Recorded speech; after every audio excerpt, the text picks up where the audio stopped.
भारतीय शिक्षा विकास संस्थान पक्षरु जिला स्तरीय क्रीड़ा प्रतियोगिता अनुष्ठित। भारतीय शिक्षा संस्थान पक्षरु जिला स्तरीय क्रीड़ा प्रतियोगिता मयूरभंज जिला राजगोविंदपुर ब्लॉक स्थित विनोद राय सरस्वती शिशु विद्या मंदिर टावर पड़ियाठारे अनुष्ठित हो जाइछि।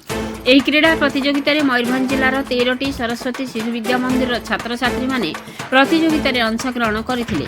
तेबे दौड़ हाई जंप एहीपरी 14टी प्रतियोगिता अनुष्ठित होइथिला। एथिरे 100 जन छात्र छात्री अंशग्रहण करथिले। प्रथमे विद्यालय प्रधान आचार्य सुगंधा बेहेरा पौरोहित उद्घाटक भाव विद्यालय परिचालना कमिटी सभापति अंबिका राणी खटुआ जोगदे क्रीड़ा उत्सव को उद्घाटन करथिले। ए अवसर में एक पुरस्कार वितरणी सभा अनुष्ठित होइथिला।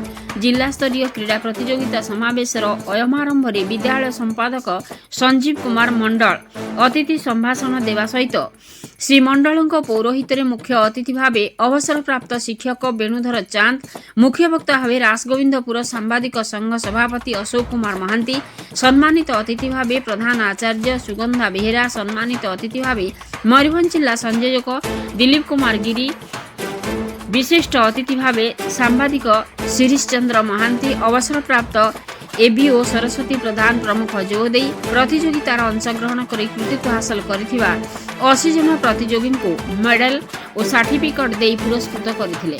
सह प्रधान आचार्य सुमित्रा घोष समस्त खेलर विवरणी प्रदान करथिबा बेले समस्त खेल को गुरुजी विकास कुमार साहू, गुरुमा बनजा महांती, संयुक्ता गरई, सुजाता बेहेरा, लोपामुद्रा सी, मंजुश्री बेहेरा, अंजलि बानार्जी, सुदीप्ति मंडल, प्रवीर कुमार परिडा और 13टी विद्यालयर गुरुजी गुरुमा उपस्थित रही खेलकूद कार्यक्रम को परिचालन सहयोग करथिले।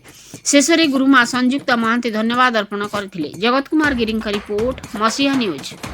किछि विफल होछंती। विफलता होछि सफलतार मूल मंत्र।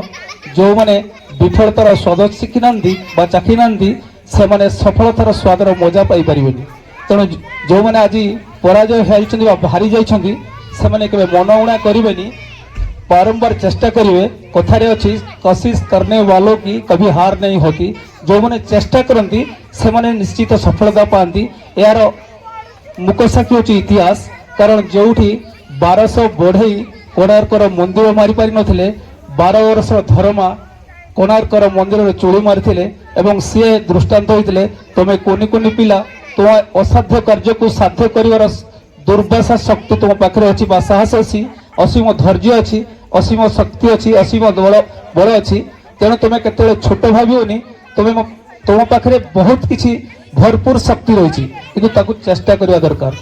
पाठ पढ़ार जमती आम बारंबार गोटे गप कही मो वक्तव्य सारी। कारण संध्या समय 5:05 संध्या आसो। दूर दूर कुनि कुनि पिला माने आछन, सार माने गुरु भाई माने आछन। तेणु बेसी समय नेबिनी सार, मत अल्प समय कही अल्प समय सार देवी। गोटे जंगल थिला, से जंगल नाम थिला अगना अगनी वनस्थ। सेठी भरपूर जीवजंतु रोथले। केउ माने रोथले? भरपूर जीवजंतु। जीवजंतु मानक मध्य क्या रोथला? बाघ, भालू, हाथी, ठेकुआ, सब छोट बड़ पक्षी मान पशु पक्षी रोथले नहीं। सेथि मध्य किछि बेंग मध्य रोथले। गोटे जगह गोटे माने खाल थिला, से खाल किछि बेंग रोथले। से बेंग मानक भितर गोटे कालो बेंग थिला। कालो बेंग ताकू किछि सुबेनी। से जण भिन्नक्षम थिला, दिव्यांग थिला, कालो।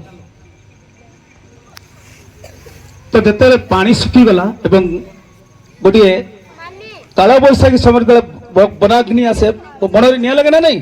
खरा दिन रे बनाग्नि रे